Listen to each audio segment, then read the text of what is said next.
Nothing much happened once the strange pendant was around my neck. The old chain it hung from was still bright and shiny, a benefit of gold. I felt no different. I heard no voices, and I saw no spirits or souls. Nothing. I felt defeated. How were we going to get out of this mess? I looked towards Red. He was clearly trying, and failing horribly, to hide his disappointment. Since he could already see souls, maybe it would work if he wore it. It wouldn't come off. No matter how I pulled and tugged, the heavy pendant and its golden chain were stuck. At least we now knew it was doing something. "Maybe you have to die for it to work," suggested Jackson. "Is that a threat?" "Hell no. Just saying." I stood and stretched my sore muscles. The flashlight flickered, and Neil smacked it a few times.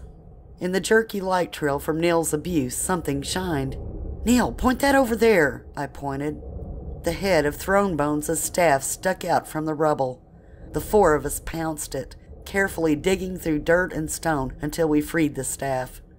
It wasn't really anything special, but it felt good in my hand. Heavy wood made up the body of the staff, shiny metal caps on either end. "Just don't cause another cave-in, huh?" Neil smirked at Red. Beside Red sat a haggard woman, pale with mottled skin and black veins running up the left side of her face like vines. Her eyes were large as she looked back at me. One eye such a pale gray it was nearly white, the other pitch black and cruel. A small boy had his head in her lap, and she stroked his hair, despite the fact it was falling out in clumps. "Shit!" I dropped the staff and the pair disappeared. Cautiously, I picked the staff back up. The pair reappeared. The boy was sitting up now, looking at me in surprise. "Red, the souls you can see. How many?" "I pulled 3 from the thing." "I can see a woman and a kid." Red whirled and looked at me excitedly. "I really thought I was starting to just go crazy, that maybe everything was in my head. Or that maybe I'd gotten shot that day in the warehouse a few years back, and I was in a coma, and my brain—" He turned back around and faced the woman. "Where'd the man go?" She pointed out into the creeping dark. The black veins were reaching across her face, tickling the whites of her gray eye. She looked scared. "What's happening to them?" "I don't know. They didn't look like that when I pulled them out. It's like they're decaying." The palm of my right hand burned against the staff. I could finally feel something. I'd check what was happening under the glove later. For now, we needed to kill the thing and get out of here. Once we had climbed down from the caved-in area, it was easier to move about blindly through the dark. The room was expansive. Even when we spread out, we couldn't find the walls.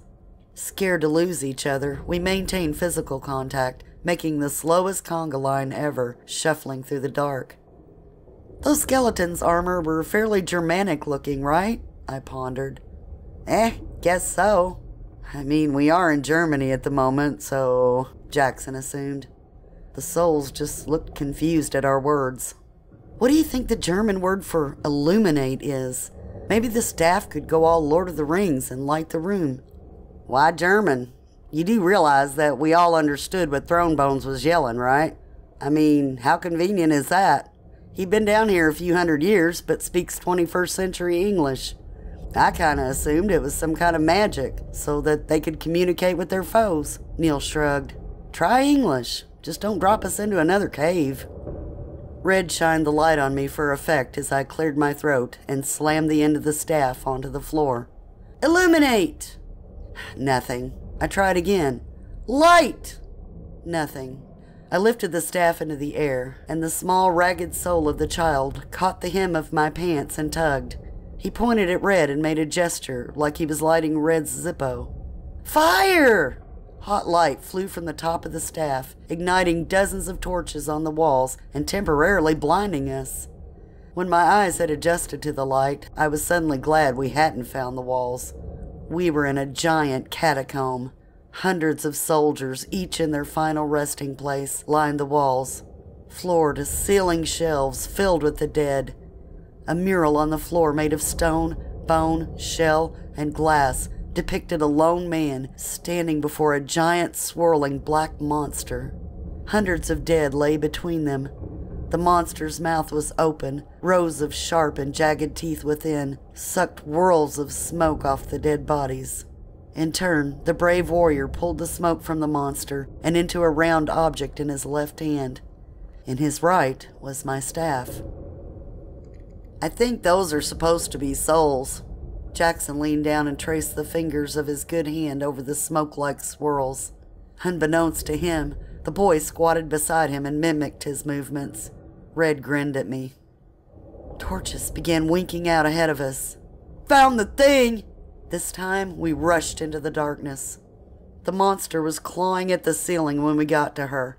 Clumps of dirt and rock fell to the floor below. "I think it's scared of us," Neil mused. "Well, the thing has been." Jackson was cut off by a clod of dirt thrown at his head.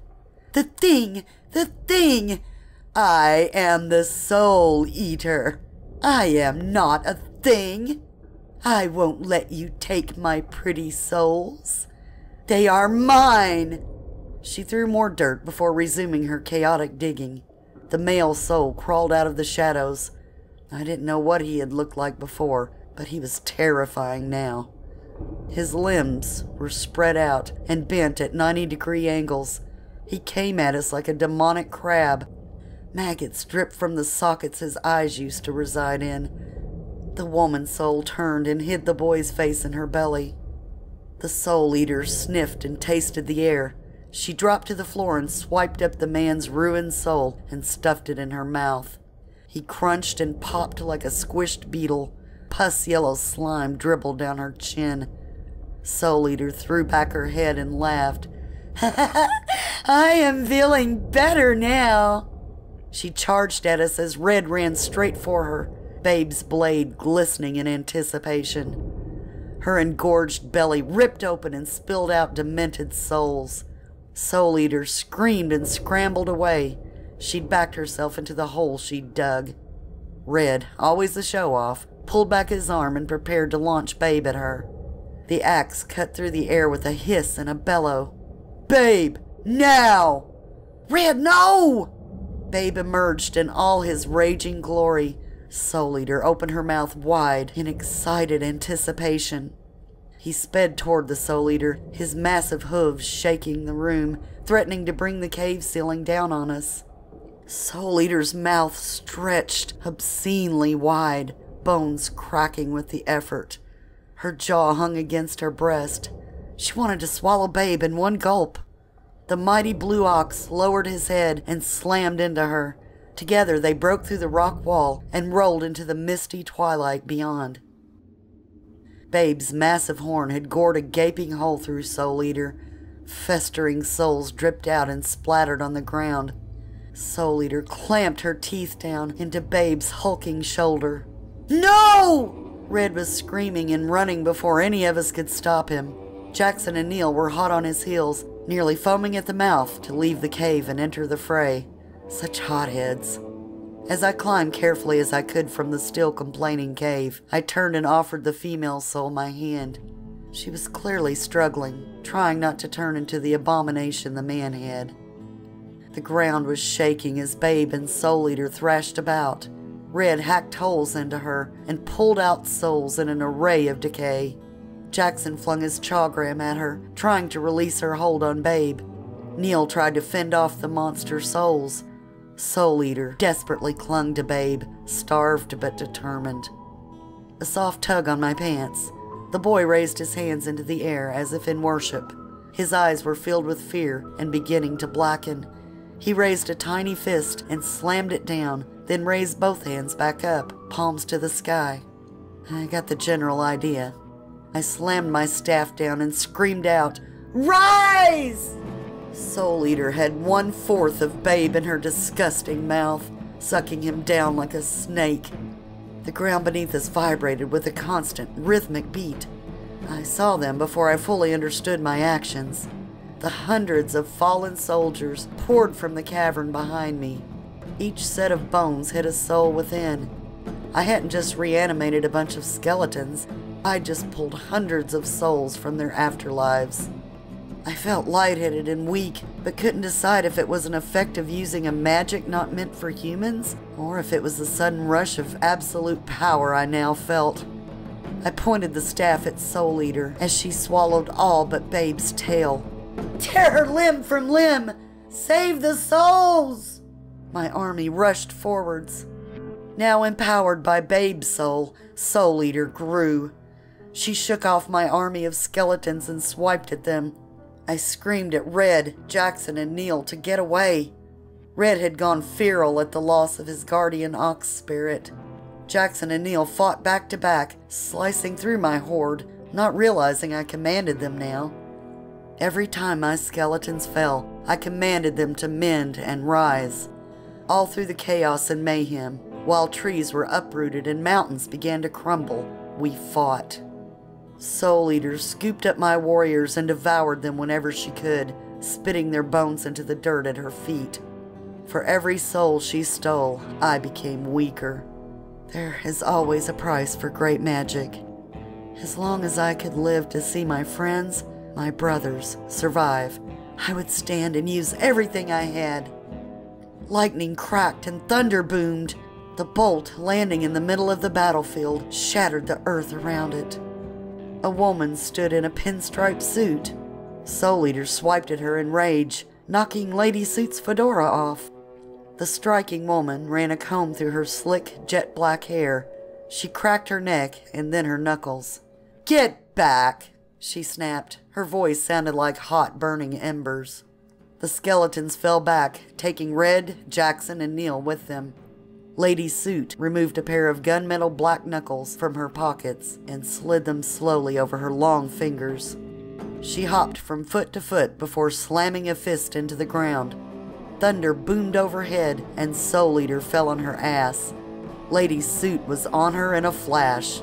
She beat Soul Eater until the monster fell unconscious, then kicked a gnashing soul until it burst. Climbing down, Lady Suit stomped over to us. I didn't want to piss her off further, so I pushed the tiny soul behind me. He was trembling in fright and clung to my leg. "Who did that?" Flecks of maggot pieces clung to her hair. Bits of soul sludge splattered her otherwise pristine suit. "Did what, ma'am?" She grabbed Neil by his now ragged shirt front and lifted him off his feet. She examined his face and stared deeply into his eyes, hers filling with an anger so intense Neil pissed himself. She dropped him in disgust. "Fucking meddlesome little shit," she grumbled. Red ran toward Soul Eater while Lady Suit's back was turned. She stood toe-to-toe with Jackson. His jaw twitched as he ground his teeth. She put a single finger in the middle of his chest and pushed. He fell on his butt. "How many times?" She was seething. Red was hacking into Soul Eater, releasing souls and looking for Babe. "Screwing things up left and right." She stood before me, the child nearly convulsing in fear behind me. Her black eyes raked over my body. She smelled of cigars and copper. "You!" She cocked her head to the side and looked around at the hundreds of dead awaiting commands. "You? Do you know what you have done?" She spat at me through clenched teeth. "How much work I have to do to clean up this fucking mess? I should just end you all." Red had a hold of Babe's tail, pulling and struggling to remove him from Soul Eater. Lady Suit saw him out of the corner of her eye. The muscles in her jaw worked back and forth in irritation. Soul Eater stirred and struggled with Red, one bloody eye dangling from its socket. "Why do I do this? Why do I even care? I don't! Ha! I don't even fucking!" She stomped back down and yanked Red and Babe out of the way. Babe limped to Red and nuzzled him. Lowing weakly, he disappeared back into the axe. Lady Suit grabbed Soul Eater by her massive ankles, and with an incredibly graceful flinging of her arms, she tore Soul Eater in half and shook out the souls. "Send them home or I will," she called out to me. I looked to the boy who shrugged his shoulders and ducked back behind me. "Who are you?" I asked. She was in my face before I had finished. Onyx black eyes filled with so much hate and rage, I suddenly wished to be in Soul Eater's presence. "He didn't even warn you?" She threw her head back and roared with laughter. "I am Death. I'll give you a week's time to get your affairs in order. Leave." She snatched the pendant from my neck and pocketed it. The army around us fell and crumbled to dust, leaving the lost souls to scatter out of Death's way. We exchanged glances. "Now!" Death roared. It took a full day to get home, another to attend to our wounds, and for me to notice that the pendant had returned to my neck, a third to drive to the address Mr. K had left. We figured this counted as an emergency. Since he wasn't answering his phone, we'd go to him. It wasn't what we expected. The town we had pulled into was small and quaint. The arch we passed under as we entered was covered in runes and strange little pieces of paper. People stopped and stared at us when we drove by, sometimes offering a friendly wave. The cute houses with the picket fences of Neil's dreams lined the roads we went down. We'd driven back and forth through town searching for the address for 2 hours before we finally spotted the correct road, almost as if it had been hidden. There was a single house at the end of the drive. A little boy with sandy, sun-kissed hair played in the yard. He ran up to us as we exited the car. Pinned to the front of his grass-stained overalls was the lucky clover pendant. He smiled at us, sparkling brown eyes filled with mischief and knowledge beyond his years. The tot ran to a small woman coming down off the porch. "Well, we're definitely in the right place," said Red. "Did you get a load of the kid?" Neil adjusted his weight on the captain's leg. "He's like a miniature Mr. K. Crooked smile and everything." The brunette woman walked up to us, bouncing another little boy on her hip. The small child regarded us with drool running down his chin. "Can I help you?" Her hair fluttered around her, caught in the breeze. She was surprisingly pretty. Not that we expected any less of our charming and mysterious Mr. K. I cleared my throat. "Our boss, Mr. Kincade, gave us this address. He said to come here if there was an emergency." Brows arching up, her eyes widened. "Rourke Kincade?" "Yes, ma'am." She looked down at the overalled boy at her side and cleared her throat. A hand clamped down on my shoulder from behind, and I spun in surprise. The man behind me was not Mr. K. There was a deep sadness in his eyes, and they were as dark and endless as Death's had been. Unruly black hair stuck out in every direction. His pale skin seemed untouched by the sun. "Welcome to Griffin Drive, boys. We have much to talk about."